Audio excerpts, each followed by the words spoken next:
Hi everyone, welcome to ರೇಖಾ ಪ್ರಕಾಶ್ ಮನೆ ಊಟ. ನಾನಿವತ್ತು ಒಂದು ವೆರೈಟಿ ಆದಂಥ ಮಟನ್ ಡಿಶ್ನ ಹೇಳಿಕೊಡ್ತೀನಿ. ಏನದು ಅಂತ ಅಂದರೆ ಮಟನ್ ಕೀಮಾ ಫ್ರೈ. ಎಷ್ಟು ಚೆನ್ನಾಗಿರುತ್ತೆ ಗೊತ್ತಾ ಟೇಸ್ಟು, ಆ್ಯಂಡ್ ಮಾಡೋದು ತುಂಬ ಸಿಂಪಲ್. ಬನ್ನಿ ಹಾಗಿದ್ರೆ ಮಾಡೋದು ಹೇಗೆ ಅಂತ ತೋರಿಸ್ಕೊಡ್ತೀನಿ. ಮೊದಲಿಗೆ ಏನೇನು ಇಂಗ್ರೀಡಿಯೆಂಟ್ಸ್ ಬೇಕು ಅಂತ ನೋಡ್ಕೊಳ್ಳೋಣ. ನಾನಿಲ್ಲಿ 1/4 kg ಮಟನ್ ಕೀಮಾ ತೊಗೊಂಡಿದ್ದೀನಿ. ಜೊತೆಗೆ ಸ್ವಲ್ಪ ಮಟನ್ದು ಫ್ಯಾಟ್ ತೊಗೊಂಡಿದ್ದೀನಿ. ಅದ್ರ ಜೊತೆಗೆ ಮಸಾಲೆಗೆ ಅಂತ ಸ್ವಲ್ಪ ತೆಂಗಿನಕಾಯಿ, 1 ಟೊಮ್ಯಾಟೊ, ಸ್ವಲ್ಪ ಕೊತ್ತಂಬರಿ ಸೊಪ್ಪು, ಜೊತೆಗೆ 2 ಟೇಬಲ್ ಸ್ಪೂನ್ ಧನಿಯಾ ಪುಡಿ, 1 ಚೂರು ಅರಿಶಿನ, ಖಾರದ ಪುಡಿ ಮತ್ತು ಕಾಶ್ಮೀರಿ ಚಿಲ್ಲಿ ಪೌಡರು, ಸ್ವಲ್ಪ ಗರಂ ಮಸಾಲ, ಶುಂಠಿ, ಬೆಳ್ಳುಳ್ಳಿ, ಚಕ್ಕೆ, ಲವಂಗ ಇಷ್ಟನ್ನು ತೊಗೊಂಡಿದ್ದೀನಿ. ಇದನ್ನೆಲ್ಲ ನಾವು ರುಬ್ಬಕ್ಕೆ ಹಾಕೋಬೇಕು. ಜೊತೆಗೆ ಒಗ್ಗರಣೆಗೆ 1 ಈರುಳ್ಳಿ. ಇವಾಗ ನಾನೊಂದು ಕುಕ್ಕರ್ ತೊಗೊಂಡಿದ್ದೀನಿ. ಕುಕ್ಕರ್ಗೆ ಸ್ವಲ್ಪ ಎಣ್ಣೆ ಹಾಕೋತಾ ಇದ್ದೀನಿ. ಒಂದು ಸ್ವಲ್ಪ ಜಾಸ್ತಿನೇ ಎಣ್ಣೆ ಹಾಕ್ಕೊಳ್ಳಿ, ಚೆನ್ನಾಗಾಗುತ್ತೆ ಟೇಸ್ಟು. ಅದಕ್ಕೆ ಮೀಡಿಯಮ್ಮಾಗಿ ಕಟ್ ಮಾಡಿರೋ ಅಂಥ 1 ಈರುಳ್ಳಿನ ಎಣ್ಣೆಲಿ ಚೆನ್ನಾಗಿ ಹುರ್ಕೋಬೇಕು. ಈರುಳ್ಳಿ ಹುರ್ಕೊಂಡಾದಮೇಲೆ ನಾವಿಲ್ಲಿ ಕೈಮಾನ ಹಾಕೋಬೇಕಾಗುತ್ತೆ. ಅದಕ್ಕೆ ಆ ಕೈಮಾ ನಾನಿಲ್ಲಿ 1/4 kg ಮಾತ್ರ ತೊಗೊಂಡಿದ್ದೀನಿ. ಆ್ಯಂಡ್ ಇದು ಕೈಮಾನ ನಾನು ಮನೆಯಲ್ಲೇ ಮಾಡ್ಕೊಂಡಿರೋದು. ಅಂದರೆ ಲೈಕ್ ಆಚೆ ಕಡೆನೇ ಅದನ್ನು ಕೈಮಾ ಕಟ್ ಮಾಡಿಸ್ಕೊಬರ್ತಾರಲ್ಲ, ಆ ಥರ ಮಾಡಿಸ್ಕೊಬಂದಿಲ್ಲ. ಆ್ಯಂಡ್ ಮನೆಯಲ್ಲೇ ಮಾಡ್ಕೊಳ್ಳೋದು ಆ್ಯಕ್ಚುಲಿ ಚೆನ್ನಾಗಿರುತ್ತೆ. ಇವಾಗ ನಾನದು ಕೈಮಾನ ಚೆನ್ನಾಗಿ ಹುರ್ಕೋತಾ ಇದ್ದೀನಿ ಎಣ್ಣೆ ಈರುಳ್ಳಿಲಿ.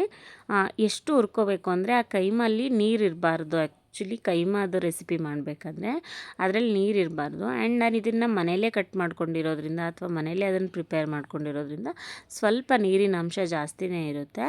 ಅದು ಸ್ವಲ್ಪ ಸುಂಡೋವರೆಗೂ ಈ ಥರ ಹುರ್ಕೋಬೇಕು. ಇಲ್ಲ ಅಂತ ಅಂದರೆ ಇದು ಕೈಮಾ ಫ್ರೈ ಚೆನ್ನಾಗಾಗಲ್ಲ ಅದರಲ್ಲಿ ಏನಾದರೂ ನೀರಿದ್ದರೆ.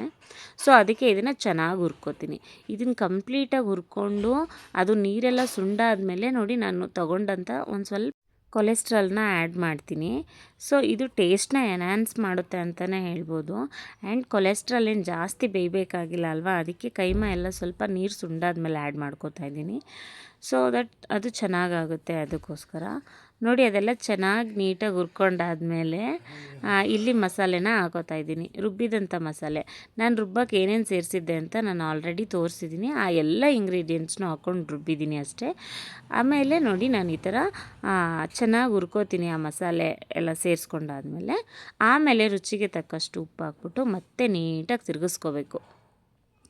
ನೋಡಿ ಇದು ಎಷ್ಟು ಚೆನ್ನಾಗಿರುತ್ತೆ ಅಂತಂದರೆ ಇದೊಂಥರ ಡಿಫ್ರೆಂಟ್ ರೆಸಿಪಿ ಅಂತಲೇ ಹೇಳ್ಬೋದು. ನಿಜವಾಗ್ಲೂ ಎಸ್ಪೆಷಲಿ ದೋಸೆ ಮತ್ತು ಚಪಾತಿಗೆ ಸಕ್ಕತ್ತಾಗಿರುತ್ತೆ ಕಾಂಬಿನೇಷನ್ ಅಂತಲೇ ಹೇಳ್ಬೋದು. ಸೊ ಇದು ನೀಟಾಗೆಲ್ಲ ಹುರಿದಾದ್ಮೇಲೆ ಅಥವಾ ನೀಟಾಗಿ ಮಿಕ್ಸ್ ಮಾಡಾದಮೇಲೆ ಲಾಸ್ಟಲ್ಲಿ ಒಂದು ಸ್ವಲ್ಪ ಕೊತ್ತಂಬರಿ ಸೊಪ್ಪು ಹಾಕ್ಬಿಟ್ಟು ನಾನು ಲಿಡ್ ಕ್ಲೋಸ್ ಮಾಡ್ತೀನಿ ಕುಕ್ಕರ್ ಲಿಡ್ ಕ್ಲೋಸ್ ಮಾಡಿಬಿಟ್ಟು 3 ವಿಷಿಲ್ ಬರ್ಸ್ಬೇಕಿದು. ಯಾಕಂದರೆ ಅದು ಮಟನ್ ಬೇಯಬೇಕಲ್ವ, ಅದಕ್ಕೋಸ್ಕರ. ಅದು 3 ವಿಷಿಲ್ ಬಂದಮೇಲೆ ತೆಗೆದು ತೋರಿಸ್ತೀನಿ ನೋಡಿ ಹೇಗಾಗಿರುತ್ತೆ ಕೀಮಾ ಫ್ರೈ ಅಂತ. ನೋಡಿ ನಾನಿಲ್ಲಿ ತೋರಿಸ್ತಾ ಇದ್ದೀನಿ ಕೀಮಾ ಫ್ರೈ ಹೇಗೆ ಕುದೀತಿದೆ ಅಂತ ಹೇಳ್ಬಿಟ್ಟು. ಸೊ ಇದನ್ನು ನೀಟಾಗಿ ಇನ್ನೊಂದು ಸಲ ಮಿಕ್ಸ್ ಮಾಡಬೇಕು. ಆ್ಯಕ್ಚುಲಿ ಟೇಸ್ಟ್ ವೈಸ್ ಅಂತೂ ತುಂಬ ಚೆನ್ನಾಗಿರುತ್ತೆ. ಎಷ್ಟೊಂದು ಜನಕ್ಕೆ ಕೀಮಾ ಸಾಂಬಾರು ಅದೆಲ್ಲನೂ ಇಷ್ಟ ಇರುತ್ತೆ, ಆ್ಯಂಡ್ ಅದೂ ಚೆನ್ನಾಗಿರುತ್ತೆ, ಅದ್ರ ಬಗ್ಗೆ ನೋ ಕಾಮೆಂಟ್ಸ್. ಬಟ್ ಇದನ್ನು ಒಂದು ಸಲ ಡಿಫ್ರೆಂಟಾಗಿ ಟ್ರೈ ಮಾಡೋದ್ರಿಂದ ನಿಜವಾಗ್ಲೂ ತುಂಬ ಇಷ್ಟ ಆಗುತ್ತೆ ಅಂತಲೇ ಹೇಳ್ಬೋದು. ಕುಕ್ಕರ್ ಓಪನ್ ಮಾಡಾದ್ಮೇಲೂ 1-2 ನಿಮಿಷ ಕುದಿಸ್ಬಿಟ್ಟು ಸರ್ವ್ ಮಾಡಿದ್ರೆ ಮುಗೀತು, ಮಟನ್ ಕೀಮಾ ಫ್ರೈ ರೆಡಿ ಆಗಿಬಿಡುತ್ತೆ. ಇದಾಗಿತ್ತು ಇವತ್ತಿನ ಸ್ಪೆಷಲ್ ರೆಸಿಪಿ. ಯಾರೆಲ್ಲ ಈ ವಿಡಿಯೋನ ಇನ್ನೂ ಸಬ್ಸ್ಕ್ರೈಬ್ ಮಾಡ್ಕೊಳ್ದಲ್ಲೇ ನೋಡ್ತಾ ಇದ್ದೀರಾ, ಪ್ಲೀಸ್ ಒಂದು ಸಬ್ಸ್ಕ್ರೈಬ್ ಮಾಡ್ಕೊಂಡು ನೋಡಿ. ಹಾಗೆ ಈ ವಿಡಿಯೋ ನಿಮಗಿಷ್ಟ ಆಗಿದ್ದರೆ ದಯವಿಟ್ಟು ಲೈಕ್ ಮಾಡಿ, ಶೇರ್ ಮಾಡಿ, ಹಾಗೆ ಕಾಮೆಂಟ್ ಮಾಡಿ. ರೆಸಿಪಿನ ನೀವು ಒಂದು ಸಲ ಟ್ರೈ ಮಾಡಿ, ಖಂಡಿತ ನಿಮಗೂ ಇಷ್ಟ ಆಗುತ್ತೆ. Thank you so much.